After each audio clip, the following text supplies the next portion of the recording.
E media news association भंडाराचे अध्यक्ष प्रमोद भांडारकर, दिलीप देशमुख, सचिन मेश्राम, सय्यद जाफरी, राजू आगलावे यांच्या नेतृत्वात निवासी जिल्हाधिकारी ठाक, अतिरिक्त जिल्हा पोलीस अधीक्षक अनिकेत भारती यांना निवेदन देण्यात आलं। अकोला येथे वृत्तवाहिनीच्या 2 पत्रकारांवर काही नागरिकांनी अश्लील शिवीगाळ करून हल्ला केला। यासह भंडारा येथील मराठी पत्रकार संघाच्या कार्यालयात तोडफोड करण्यात आली। या घटनेचा भंडारा ई मीडिया न्यूज असोसिएशनने निषेध केला। या दोन्ही प्रकरणांची सखोल चौकशी करून दोषींवर कठोर कारवाईची मागणी त्यांनी केली। भंडारा जिल्हा मराठी पत्रकार संघामध्ये 2 फेब्रुवारीला ख्रिश्चन समुदायाचा सांस्कृतिक कार्यक्रम सुरू होता। मात्र काही हिंदुत्ववादी संघटनेच्या कार्यकर्त्यांनी संघ कार्यालयात धर्मपरिवर्तन सुरू असल्याचा आरोप करून पत्रकार संघाची तोडफोड केली। काहींना दमदाटी करून बायबल जाळल्याची तक्रार भंडारा पोलिसात दाखल करण्यात आली आहे। यावरून पोलिसांनी गुन्हा दाखल करून 6 जणांना अटक केली आहे। मात्र संघ कार्यालयात खरोखरच धर्म परिवर्तन सुरू होतं का असा प्रश्न उपस्थित होतोय। या दृष्टीने पोलीस तपास सुरू आहे। हे प्रकरण काही तथाकथित पत्रकारांनीच घडवून आणल्याची चर्चा आता भंडारा शहरात सुरू आहे। पोलिसांनी या प्रकरणी योग्य ती चौकशी करून दोषींवर तातडीने कारवाई करावी अशी मागणी करण्यात आली आहे। वारंवार हमले होत आहेत आणि पत्रकारांना आपला जीव जोखमीमध्ये टाकून वृत्त संकलन करावे लागते। त्यातच इलेक्ट्रॉनिक्स मीडिया यांच्या समोर खूप चॅलेंजेस आहेत आणि इलेक्ट्रॉनिक मीडियाला प्रत्यक्ष मोर्चे असो, दंगली असो, जाडपोड असो किंवा काही असो, अन्य ठिकाणी त्यांना प्रत्यक्ष जाऊन काम करावं लागते आणि त्यातच अकोला इथे 2 पत्रकार वृत्त संकलन करण्याकरता गेले आणि त्यांच्यावरती जीवघेणी हमला झाला आणि त्यातून ते कसे तरी बचावले।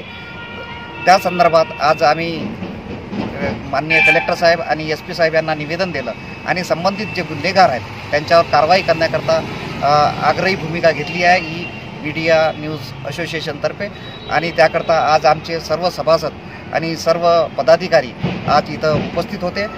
त्याचप्रमाणे 2 फेब्रुवारीला मराठी पत्रकार संघ याच्या कार्यालयावर भंडाऱ्यामध्ये काही समाजकंटकांनी एक सामूहिक हमला बोलला आणि त्यात संघाच्या कार्यालयाची आणि सामानाची तोडफोड केली। त्याचप्रमाणे तिथे काही लोक प्रार्थना करत होते, तर ते प्रार्थना करताना जे ख्रिश्चन बांधव होते तर त्यांच्या तिथे धर्मग्रंथ बायबल, पवित्र धर्मग्रंथ बायबल हा जाळण्यात आला। त्या संदर्भात सुद्धा SP साहेब आणि कलेक्टर साहेब यांच्यासोबत चर्चा करण्यात आली आणि दोषींवरती लवकरात लवकर कडक कारवाई करावी अशी मागणी e media news association of India यातर्फे करण्यात आली। इलेक्ट्रॉनिक मीडियाच्या 2 प्रतिनिधींवर वृत्त संकलन करत असताना हल्ला करण्यात आला। त्यांच्यावर पत्रकारांवर दिवसेंदिवस होणारे हल्ले हे खरोखर एक शोकांतिका आहे आणि हे हल्ले होऊ नये यासाठी म्हणून जर आज ते अकोल्यामध्ये घडलं, कधी आपल्याकडेही घडतं आणि काही घटना पण आपल्या इथे घडलेल्या आहेत। पुन्हा अशा घटना घडू नये यासाठी जो काही प्रकार अकोल्यामध्ये झाला त्याला अनुसरून ई मीडिया असोसिएशन भंडाराच्या माध्यमाने आज जिल्हाधिकारी आणि पोलीस अधीक्षक भंडारा यांना निवेदन देण्यात आले। विषयावर चर्चासुद्धा करण्यात आली आणि पत्रकार संरक्षण कायद्याअंतर्गत हल्लेखोरांवर कठोर कारवाई व्हावी यासाठी हे आमचं निवेदन होतं। तरी या निवेदनाची दखल घेऊन प्रशासन जागं होईल आणि हल्लेखोरांवर कारवाई होईल। निवेदन देतेवेळी प्रशांत देसाई, प्रवीण भोंदे, समीर नवाज, जाहिद शेख आदी उपस्थित होते। प्रवीण भोंदे, विदर्भ न्यूज, भंडारा।